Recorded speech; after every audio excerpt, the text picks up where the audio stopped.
y en el último día de las campañas electorales hablemos de imagen y le agradezco enormemente que nos acompañe esta mañana aquí en el estudio Lisette Nieto Almaraz. Ella es experta en análisis de la imagen personal, de la imagen política. Lisette, gracias por este tiempo, bienvenida, muy buenos días. Muy buenos días, David, muchísimas gracias por haberme invitado a tu programa, un saludo a tu audiencia y pues estoy encantada de estar aquí para platicar de este tema. A ver, pongamos las bases. Cuando hablamos de imagen personal y de imagen política, ¿cómo quienes a lo mejor no hemos estudiado semiótica, semiología, imagen, diseño, etcétera, cómo entender la importancia de poner atención a tantas cositas que justamente, Lisette, quienes no sabemos, pues no le damos la importancia debida, ¿no? Ok, mira, no sé si has escuchado la frase que de la vista nace el amor. Todas las decisiones que tomamos las personas las hacemos a través de los ojos. Al menos el 83% de esas decisiones los seres humanos somos personas muy visuales. Entonces, nuestra comunicación se divide en dos partes, la verbal y no la verbal. La verbal es solamente un 7% de lo que podemos comunicar y transmitir, mientras el 93% es todo lo demás. Nuestros gestos, la manera en la que nos vestimos, en la manera de que hablamos, el tono de voz inclusive. Entonces, esto dentro del tema de la política pues tiene un trasfondo muy importante. Hay algo que me gustaría que recordemos un poquito. En 1960 en Estados Unidos fue el primer debate televisivo. Fue entre Nixon y Kennedy. Todas las personas que habían escuchado el debate por medio de la radio pensaban que Kennedy había perdido y que Nixon había ganado, mientras que las personas que habían visto el debate pensaban que Kennedy lo había ganado. Oye, qué interesante. Oye, me están diciendo si te puedes acercar un poquito más al micrófono. Claro que sí. Muchas gracias. A ver, platícanos por qué eso, está súper interesante. Ahí te va. Resulta que 2 semanas antes, Nixon había tenido una enfermedad, durante la campaña política había tenido un accidente en la rodilla, estuvo 2 semanas hospitalizado, entonces pues su semblante obviamente no era muy bueno, ¿no? Entonces, en el momento en el que ellos van al debate y los ven las personas, a Nixon se le ve decaído, se le ve más delgado, se le ve más complicado físicamente y obviamente no tenía como una especie de preparación de cómo hablar, de cómo manejar las manos, de cómo manejar su nerviosismo incluso. Entonces, para las personas que lo habían escuchado, él era el ganador, pero en cambio las personas que vieron el comparativo con Kennedy, que se veía más fresco, más joven, él accedió a utilizar maquillaje para salir de televisión a diferencia de Nixon. Fue un tema pues completamente llamativo para todas las personas el cómo la imagen de verdad importa. Claro, fíjate que esa no me la sabía y a mí que me encantan esos temas. Oye, demos un brinco. Okay, demos un brinco. Claro. Vámonos, por ejemplo, además estos análisis me puedo imaginar, Lisette, que se tienen que hacer en un contexto determinado, ¿no? Porque pues también las personas evolucionamos, o a lo mejor cambiamos de actitud dependiendo de dónde o con quién nos encontremos. Pero si yo te digo y te pregunto, ¿cómo viste esta imagen política, esta imagen de cada aspirante a la presidencia de México en los debates? Específicamente en los debates, más allá de en un escenario o en un evento masivo, específicamente en los debates, ¿qué nos podrías plantear? Mira, por ejemplo, si empezamos por Xochitl, vamos a empezar por Xochitl. En el primer debate ella utilizó el color blanco. El color blanco regularmente representa neutralidad, liderazgo y apertura. Todo esto recordemos que no lo hacen al azar. Estas son decisiones previamente tomadas con un equipo y una asesoría ya claro. Pues muy profesional de temas de imagen, de temas de colorimetría incluso, qué colores les favorecen, la psicología detrás del color, porque todo esto pues obviamente debe representar una especie de match entre el discurso y la imagen del candidato, ¿no? Entonces, vestía en el primer debate un traje sastre, pero si nos damos cuenta no tiene solapas. Esto pues, no es muy común, pero ¿esto por qué se hace? Porque regularmente las líneas muy fuertes en la ropa representan mayor seriedad, mayor lejanía con las personas. e incluso pues se ve un poquito más formal, ¿no? Aquí al haberle quitado las solapas se ve un poquito más cercana, se ve un poquito más firme, con más poder, pero sin dejar de lado el tema del huipil que trae, ¿no? Que es su sello personal a final de cuentas. Ahora, me imagino que esto pregunta, Lisette, Claro. me imagino que esta decisión, como tú dices, se evalúa antes y se ponen sobre la mesa todos estos factores. O sea, me imagino que sus asesores dijeron, traes esta debilidad, vamos a hacer tal cosa para contrastarlo y tratar de recuperar ese terreno, tal vez, ¿pudiera ser por ahí? Puede ser por ahí, definitivamente, porque, por ejemplo, si lo comparamos con la sastrería que llevaba la candidata Sheinbaum, de entrada es totalmente el color de su partido, ¿no? Es guinda. El guinda representa energía, poder, fuerza y firmeza. Son obviamente sentimientos muy contrarios y más contrastantes con el blanco en este caso, ¿no? Y también a ella optaron por usar sastrería sin solapas, que esto Claro. pues trataban de redondear su imagen, pero si nos damos cuenta en un comparativo entre Xochitl y Claudia, se nota mayor poder y formalidad en el traje de la candidata Claudia, ¿no? Ya, claro.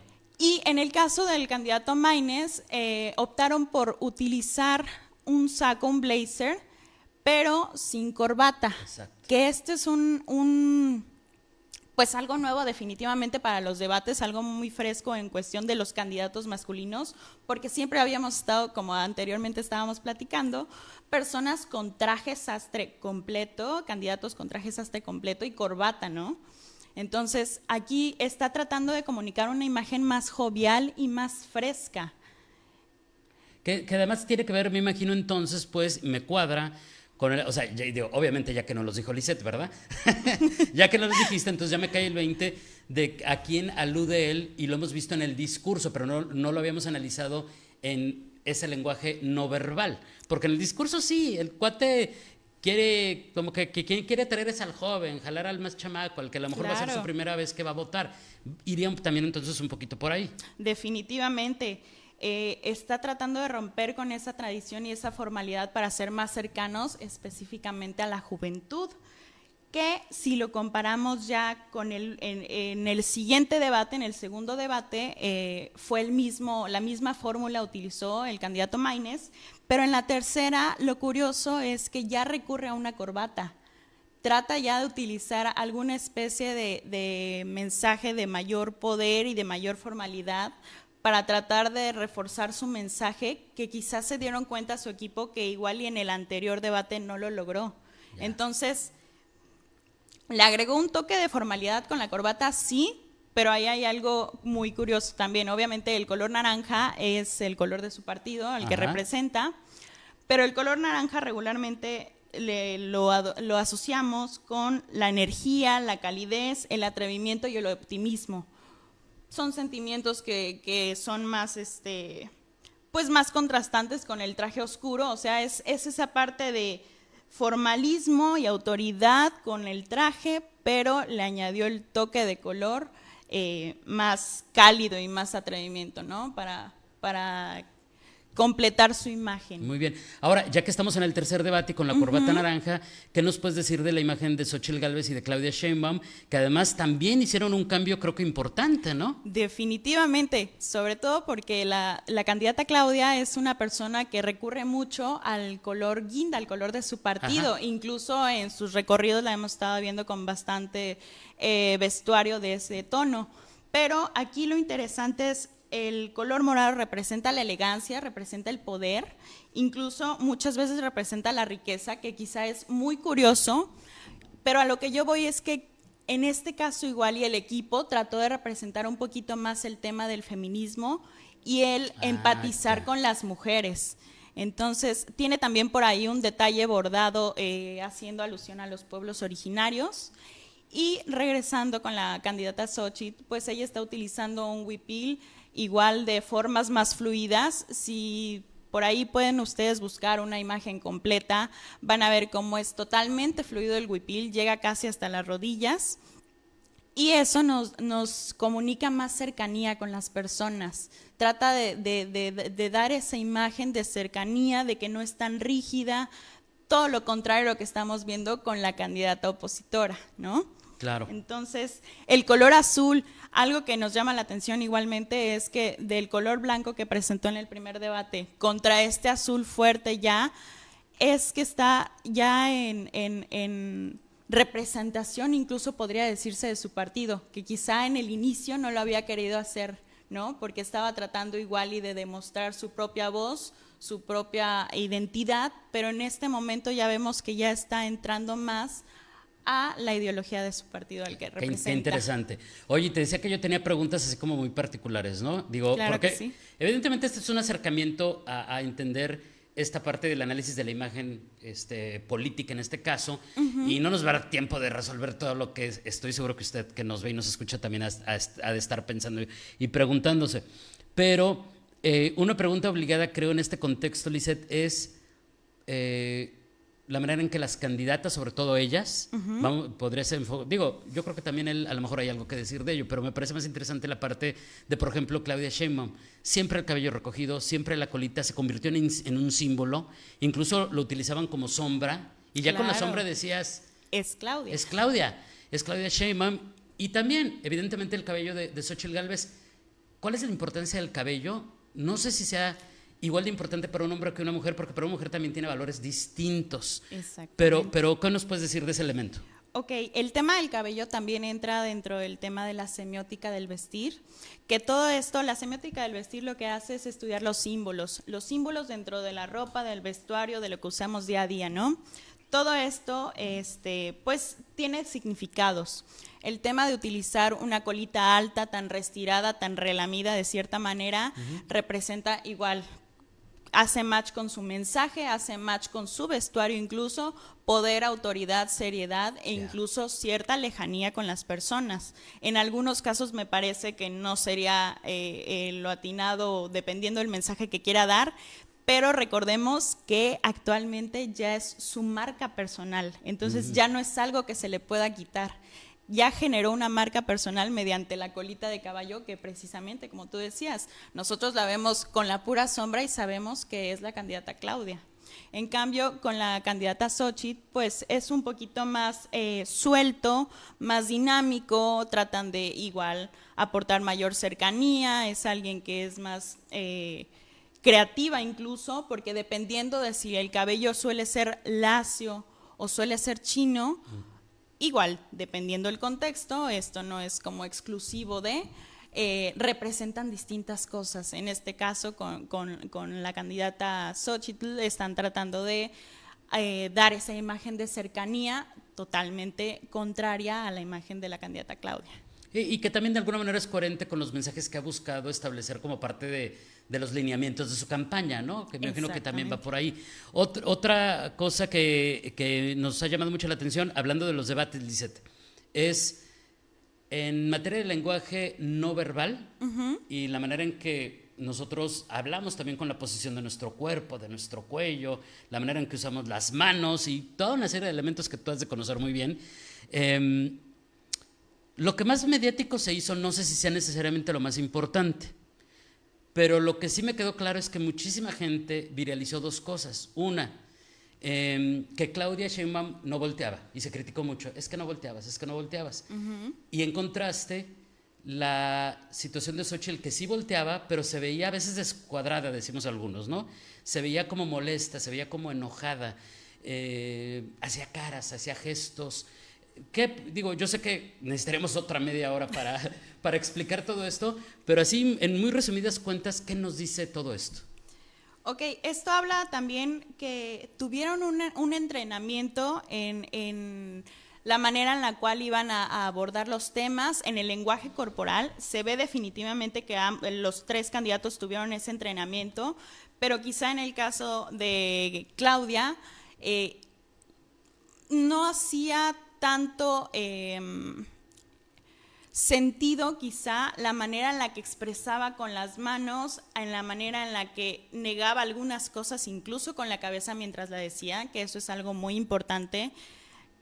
el pestañear un poquito muy rápido, pues significa que hay algún problema interno de la persona al tratar de decir ciertas cosas. Estoy dudando. Entonces tal estoy vez. dudando, puede ser, o no estoy cierta de si será de esta manera. Ya, ok. En el caso de la candidata Xochitl, tiene un tema en el cual sí se ve desencajada de su manera en la cual está tratando de debatir. Yo creo que lo que buscaba no lo logró quizá, que era tratar de sacar de sus casillas en algún momento a la candidata Sheinbaum, pero era parte de su comunicación. Su comunicación en ese momento era atacar y tratar de sacar de su lugar a la candidata Claudia. Y en el caso muy particular, que ya sabemos, el candidato Maínez, la sonrisa... Esa sonrisa como congelada. Como, sí, claro. Un poco incómoda. Sí, exacto. Porque definitivamente se veía como conforme iba hablando, conforme iban pasando las demás candidatas, se le iba cayendo la sonrisa. Entonces es una sonrisa de incomodidad. O hay que ver si hay también otra cosa. Recordemos que Movimiento Ciudadano es un partido político que tiene muy buen marketing detrás. Si estamos de acuerdo. Sí, sí, sí, claro. Las canciones, los tenis, el color, el fosfo. Entonces, no podemos dejar también de lado que quizá haya sido una estrategia incluso para que se hablara de él, porque si nos damos cuenta de qué se habló después del debate, más allá de los sombrerazos y los dimes y diretes, la sonrisa del candidato Maínez fue de lo que exactamente. La sonrisa congelada de Maínez. Y logró, a final de cuentas, aumentar sus seguidores, aumentó su búsqueda incluso en Google y aumentó su popularidad. Entonces, hay que dejar quizá a que lo pensemos si en realidad fue una estrategia política y de marketing o fue la sonrisa incómoda. Claro. Oye, qué interesante todo esto, Lisette. Lamentablemente se nos acabó el tiempo. Por favor, cuando andes por acá, pues avísanos para que nos acompañes en otra ocasión y seguir con esto que está interesantísimo. Nos quedamos cortísimos, pero pues muchas gracias, Lisette. Les seguiremos y pues fue un buen abrir de boca, creo. Muchísimas gracias por invitarme. Cuando gusten, por aquí estaré. Gracias. Es Lisette Nieto Alvaraz, experta en análisis de imagen política, de imagen también personal. Interesantísimo todo esto. Y ya sé, también tenemos muchas preguntas del público. Nos quedamos cortísimos, pero en la medida de lo posible recuperaremos alguna sesión con estos temas que sin duda despiertan muchísimo interés.